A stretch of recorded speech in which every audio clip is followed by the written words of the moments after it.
these investigations, in that there must be a UK nexus. For example, the offence has taken place or is taking place within the UK, or one of the individuals involved is a British national or closely linked to the UK. For example, he's not a UK national, but he's living in the UK. Or a commercial organisation is involved, which is registered in the UK, or has a realisable business presence in the UK. I just want to talk briefly about PEPs. Now, a PEP is defined by the Financial Action Task Force as an individual who is or has been entrusted with a prominent public function. Due to their position and influence, it's recognised that many PEPs are in positions that can potentially be abused for the purposes of committing money laundering offences and related predicate offences, including corruption, bribery, and activity relating to terrorist financing. And potential risks associated with PEPs justify the application of additional anti-money laundering and counter-terrorist financing preventative measures with respect to business relationships with PEPs. And certainly, there's more pressure on banks and financial institutions in terms of how they manage the risk around any accounts that any PEPs may have with them.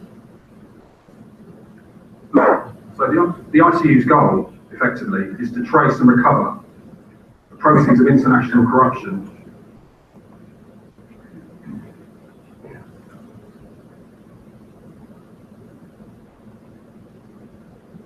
There are other functions that the ICU has as well. We support Her Majesty's Treasury with regards to the enforcement of financial sanctions. We support foreign law enforcement agencies with international anti-corruption investigations. For example, an example of that may be the servicing ILAWs, international letters of request, from countries that are investigating PEPs. We engage with governments and businesses to reduce the UK's exposure to the process of corruption. And we work with business to support increased compliance with the UK Bribery Act.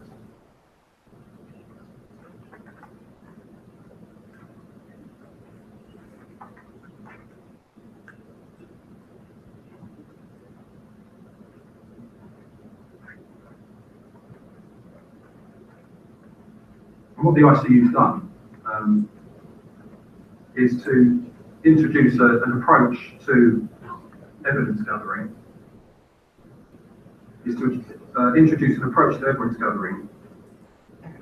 which really has only been, up until this point, used to combat other areas of crime, such as firearms and drugs. For example, conducting surveillance, which doesn't just include following people around, although that does reap benefits, we found, just to see what these people are doing day to day and who they're meeting. I'm also talking about other more sensitive forms of technical surveillance.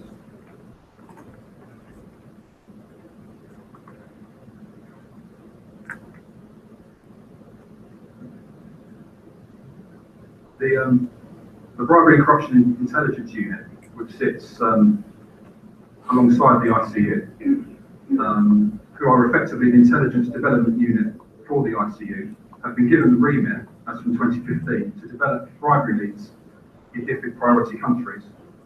And I think it's worth looking at the Bribery Act. As you can see, it's a relatively new piece of legislation that was brought in to combat an important issue which the government identified.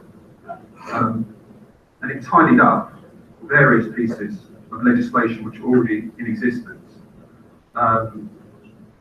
Common law, the Bribery Act of 1889, the Bribery Act of 1906, the Bribery Act of 1916, and the Anti-Terrorism Crime Act of 2001. So I hope you can see that when it came to prosecuting somebody for bribery, it was not always that easy, because you had all these different pieces of legislation. And to actually nail down a specific offence that you wanted to charge somebody with wasn't always that easy. So they brought all these pieces of legislation together and came up with the 2010 Bribery Act. And you can see there the four main sections of the Bribery Act. Section 1 is the straightforward offence of bribing another person. But what's interesting with regards to that specific offence is that nothing actually needs to change hands. An offer is enough. An offer to bribe somebody is enough. Section 2 of the Bribery Act created specific offences relating to being bribed, where if you request or agree a bribe, and again, nothing needs to change hands.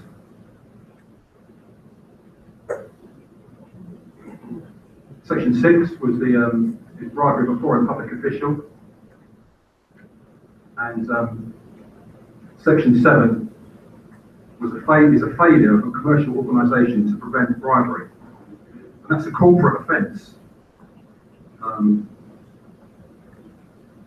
for people working on behalf of a business, and it has extraterritorial reach for UK nationals and companies. And what this Act also did was that it increased the penalty up to 10 years. For an offence to be complete under the Bribery Act, it must have either been committed inside the UK or outside the UK in a way which would have constituted a crime had it happened in the UK. And if it is committed outside the UK, a person must have a close connection, such as be a citizen, a resident, or it must be a company incorporated within the UK.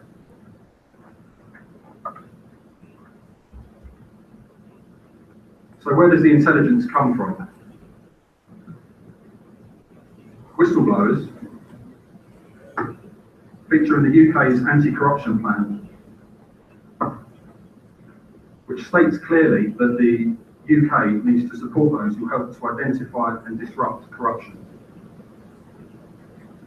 And the government has made it clear that it is committed to ensuring that there is a strong legislative framework to encourage workers to speak up about incidents of bribery and corruption without fear of reprisals. And indeed, one of the actions that's come out of the UK anti-corruption plan was for the government to consider what more can be done to incentivise and support whistleblowers in cases of bribery and corruption.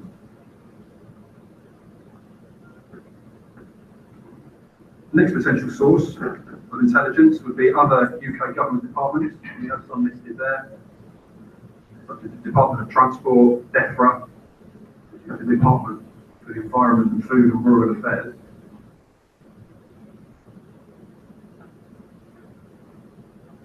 Next we have international partners, and it's worth mentioning that the ICU actually has colleagues from the FBI and the Australian Federal Police who sit within the International Corruption Unit, just to assist with the flow of intelligence between our countries and to assist each other's investigations. Next, the media and investigative journalists. Non-government organisations such as Transparency International and SARS.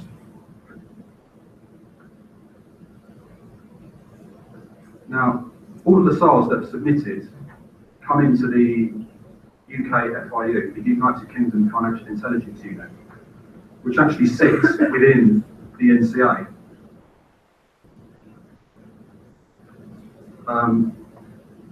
So what the UK FIU does is it receives, analyses and distributes financial intelligence which is gathered from those suspicious activity reports. And the UK FIU currently receives more than 380,000 SARs a year. What the UK FIU would then do is identify the most sensitive SARs and send them to the appropriate organisations for investigation. And the remainder of the SARs are made available to law enforcement colleagues through a secure channel.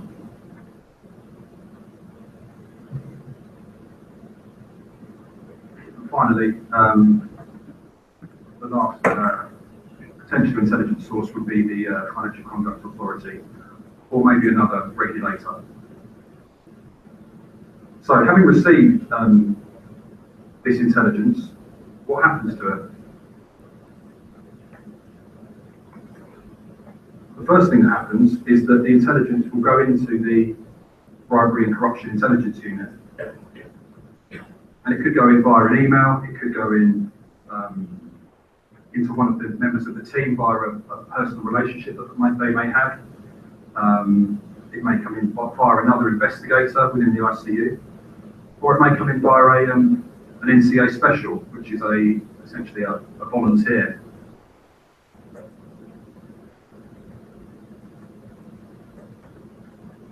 So once it's received, it's immediately logged with a unique identifier number. And then there's a period of what we call deconfliction, where the BCIU will reach out to other partner agencies, such as the security services, police forces, just to make sure that no one else is looking at this target which has been proposed, or this investigation which has been proposed. And obviously, if there is a conflict, then that will have to be remedied.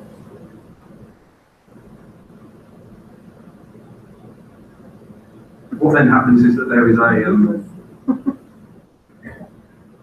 case holder is set up, which is vital. Good case management is vital.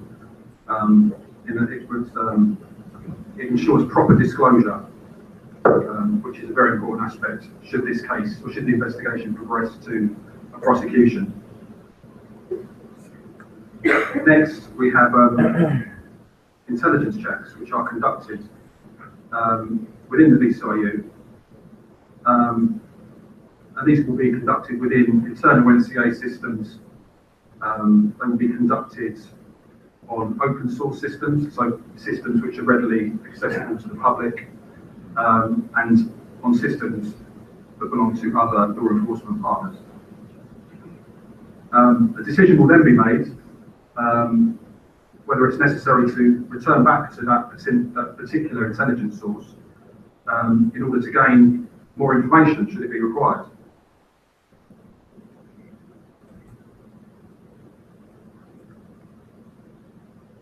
And the next step would then be to start to bring all that intelligence together and create subject profiles, I2 charts, just to try and make sense and build a big picture around the investigation and the intelligence that's been received. And then, once all that's been completed, that's when the BCIU will make the approach to either me or someone else on my team. And there'll be begin an engagement with the ICU around what the job is and how that particular issue can be tackled. But what's important is that sometimes the intelligence that's come in can be highly sensitive. And if that is the case, it will not always be disclosed to the investigating team, unless it's absolutely necessary. But because, again, when it comes to disclosure later down the line, in terms of the prosecution, that could create some serious issues.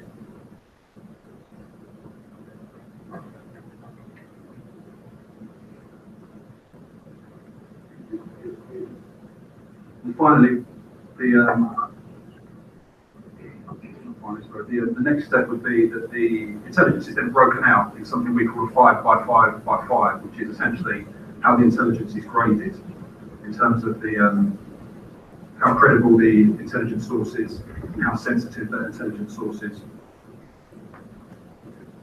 So at that point, investigation is beginning, it's in flow, and the BCIU will provide ongoing tactical support to the investigating team as that investigation progresses.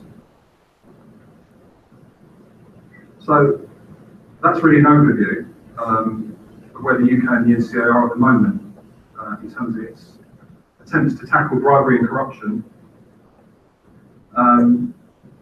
Tomorrow, I believe I will be just talking around a few success stories that the ICU have had, and also be looking ahead to the next 12 months in terms of some quite powerful and important legislation that's going to be coming in, which will assist in our efforts to tackle bribery and corruption.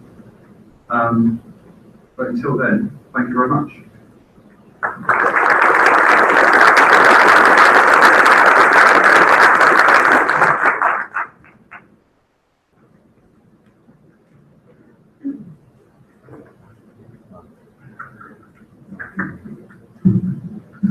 Senhoras e senhores, informamos que temos agora um espaço aberto para perguntas.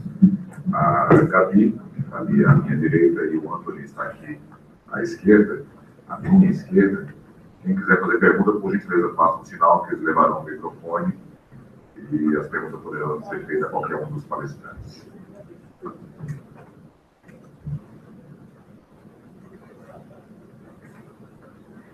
Bom dia. São duas perguntas, na verdade.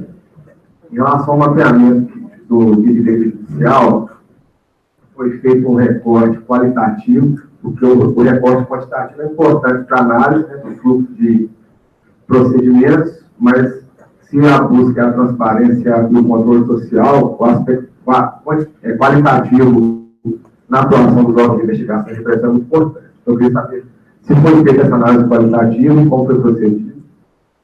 E em relação à análise, vamos dizer assim, comparativa com o Reino Unido, se foi identificado como gargalo ou ponto de impedimento ou demora na atuação dos órgãos de repressão, alguma diferença no acesso à informação fiscal, bancária e tributária, por aí vai. Porque um dos aspectos que no Brasil é muito lento é o acesso em razão da necessidade de demanda judicial e por aí vai.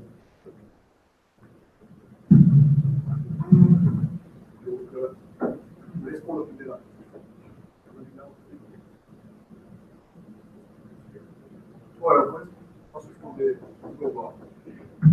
Em relação à primeira parte da pergunta, que eu, sem dúvida, eu tenho um acordo com a sua análise de que a análise quantitativa isolada, ela é seca, ela deixa de oferecer essa segunda etapa muito importante da análise, como você bem disse, qualitativa da performance de cada órgão específico, e aí analisar. Então, eu não tenho dúvida de que essa parte é importante. Essa pesquisa, ela nos propôs a fazer isso por uma questão muito simples, não porque não é importante, mas por uma falta de tempo. A gente teve 10 meses para chegar até o fim, e aí nas 5 agendas da pesquisa, a gente não conseguiria fazer esse avanço. Mas é a nossa proposta fazer isso posteriormente e também convidar as organizações a se instigar com os insights e com as provocações que os dados sugerem, levantam, e aí sim fazer esse levantamento. Mas então, respondendo objetivamente, não foi feito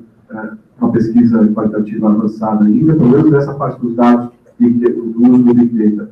Mas há, em outras partes da pesquisa, sem dúvida nenhuma, análise qualitativa análise das leis, da evolução legislativa e também de transparência, como a gente vai ver hoje à tarde. Eu já passo aqui para o colega. Até para continuar a resposta que o Michel estava gerando, o principal ponto que a gente estava querendo descobrir com a pesquisa, dada a limitação de tempo, era ter uma ideia de tendência. Se o número de casos de combate à corrupção estava aumentando ou estava diminuindo. A análise qualitativa é relevante, mas não era o ponto que a gente estava tentando fazer. A ideia era tentar demonstrar um pouco, de um lado, você aumentando o número de casos, do outro, você também aumentando o número de agentes relacionados ao imposto, para você mostrar não só o processo de multiplicação de casos, mas também de complexificação do sistema de combate. Indo para o segundo ponto, Foi uma das questões que a gente perguntou quando a gente estava lá. A resposta que eu tive à época, e os meus colegas britânicos podem complementar, foi uma das razões pelas quais existiu essa folga. Você tem vários perfis de funcionários atuando, né? Você não tem só advogados, você comunga as atividades de investigação, e essa teria, até quando eu estava mencionando um pouco, até acesso a dados de uma maneira mais rápida para poder fazer investigação, mas estaria limitado a um perfil específico de caso. Eu não sei exatamente como é que funcionam os outros. Não sei se você quer comentar.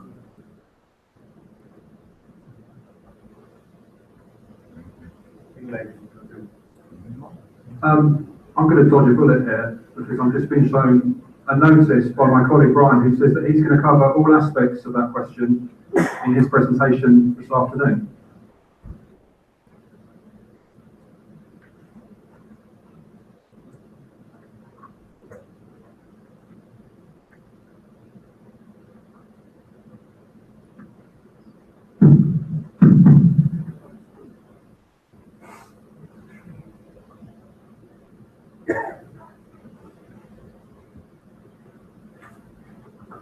Bem, duas perguntas rápidas para o Mário.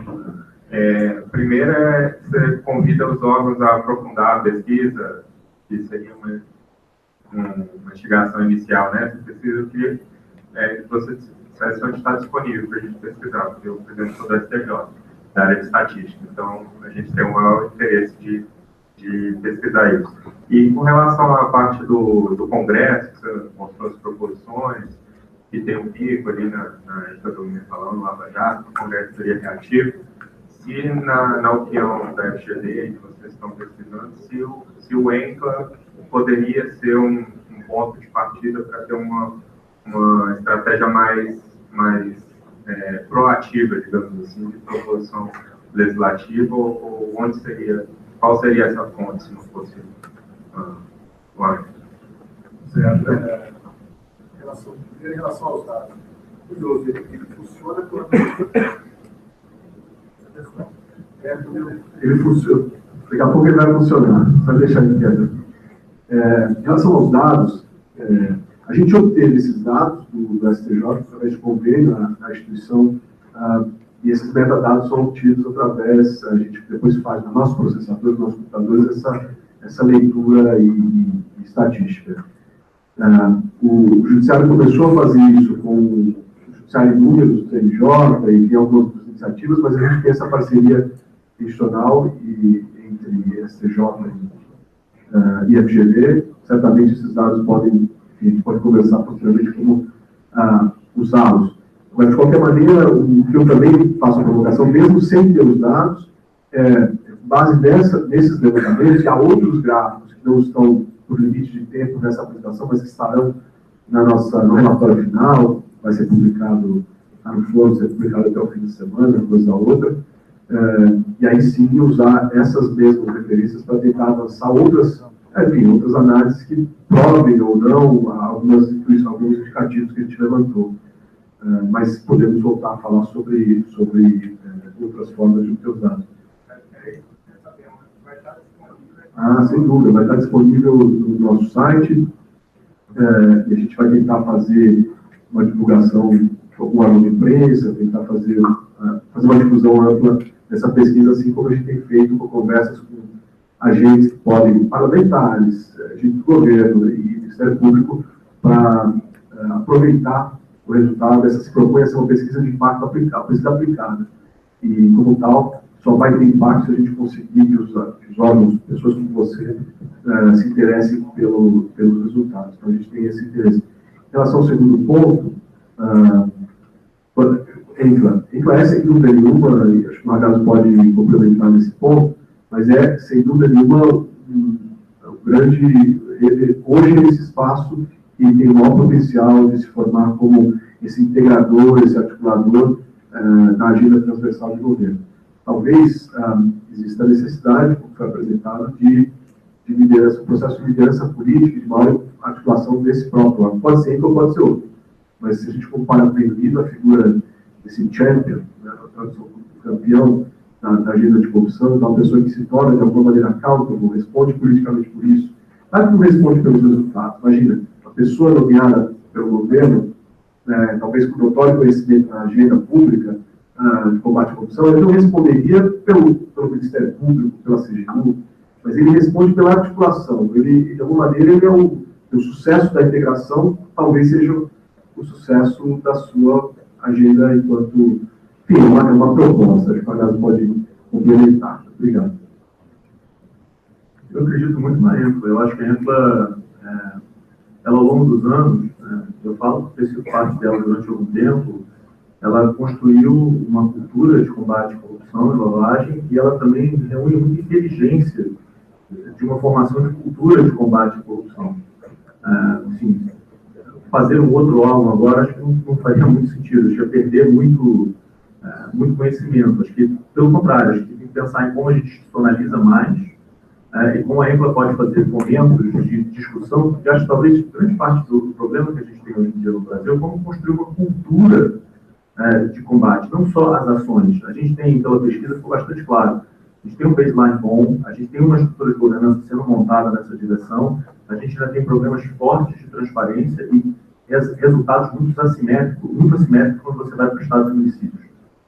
Se a gente conseguir construir essa cultura, vai ser algo diferente. Eu acho que a ENFLA é a instituição hoje em dia no país, ela é um conjunto de várias instituições, mas ela seria mais institucionalizada, né, o ponto focal para construir essa cultura e implementar um eventual plano mais, digamos assim, estruturado ao longo dos anos. As metas já fazem um pouco esse papel, mas para ter um papel mais de interlocução com o público, para fazer um papel mais de accountability de política de anticorrupção.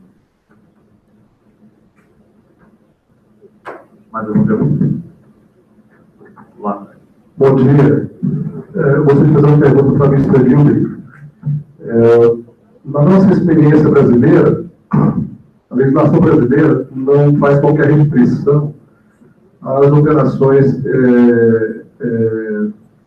comerciais em espécie. E é muito comum na prática da corrupção no Brasil ela ser praticada através de operações em espécie, com dinheiro em espécie. A Inglaterra tem alguma experiência legislativa de limitação de operações em espécie, com dinheiro em espécie, aquisição, compra, venda, enfim. Alguns países da União Europeia têm essa iniciativa. Limitam as operações financeiras em espécie. Como é que a Inglaterra trata disso?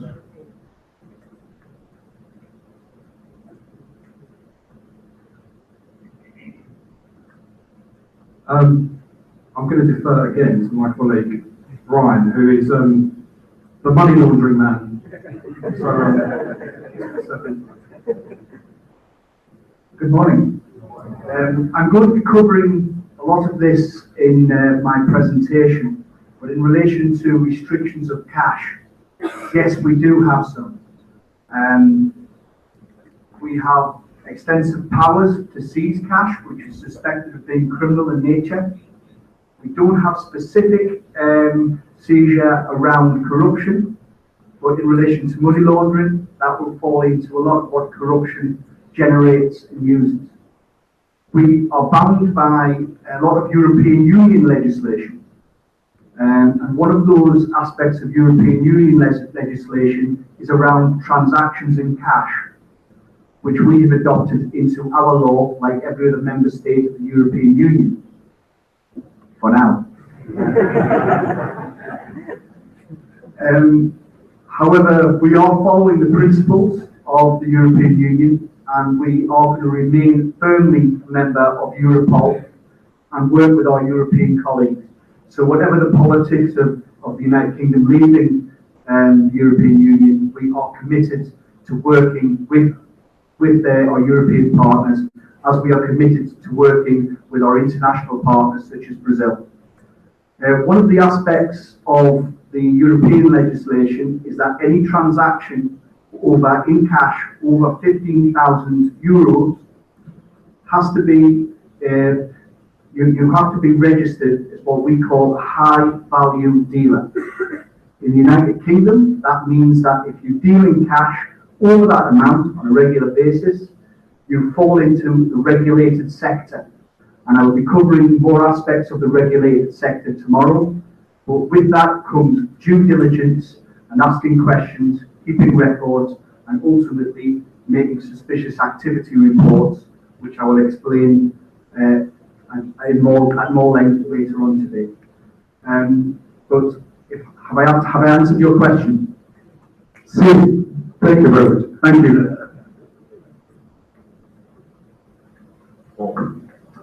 Bom, senhoras e senhores, informamos que estamos encerrando aqui a primeira parte do Seminário Internacional. A comissão, os organizadores do evento informam, fazendo agora o almoço, informam que às 14 horas em ponto, nós estaremos dando início ao segundo painel desse seminário. A todos, um ótimo almoço.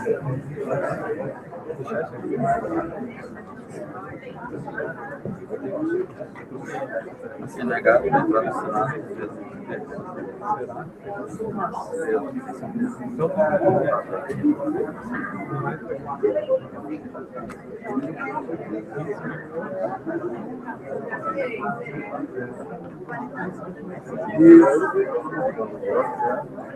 Aqui é 100? Não,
Também do lado do anexo aqui mesmo. Tem uma carta, um bandejão.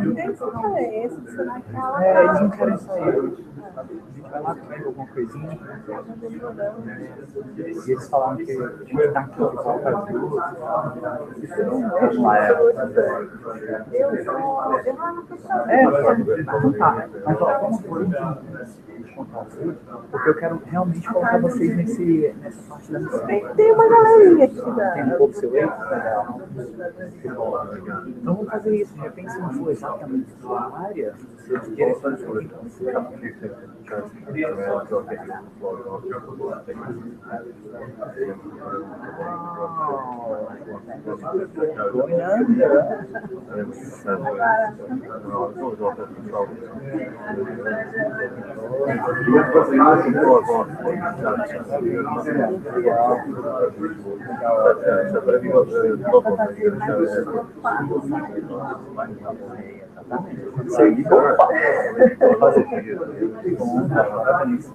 Então, assim, se você realmente tiver manter esse contato, Tem que falar com o Mineiro. apresenta ali e eu coloco aquele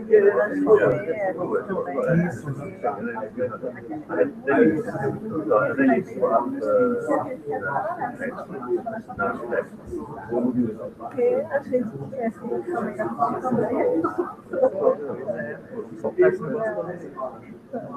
então, beleza, deixa eu contar ele. Então, você volta, tá?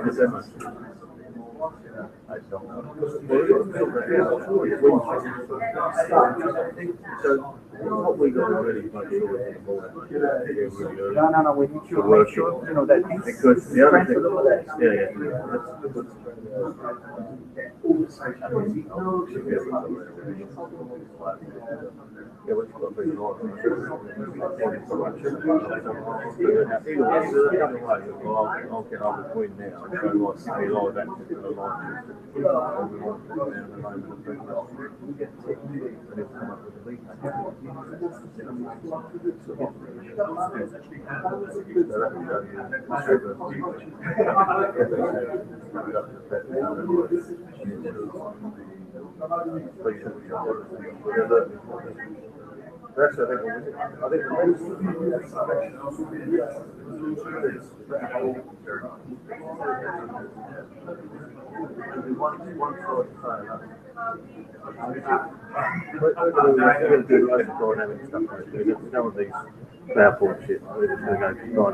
And that's the whole point of getting all the live thing up, right? Yeah. Well, before I knew you had your headset.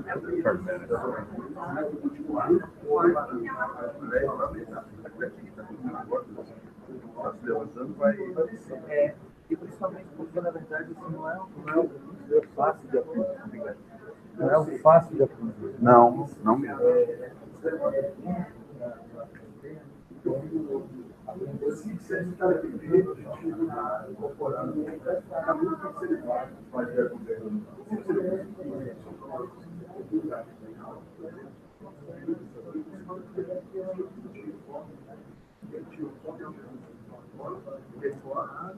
E aí é que gerar a imagem. Aí é que você vai falar, estudar o fonte, ver a apresentação,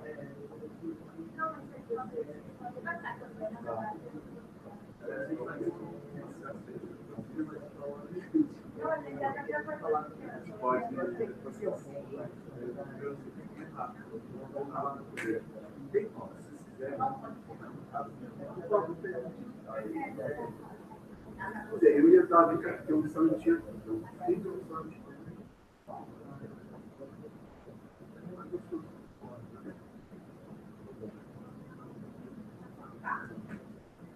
Obrigado.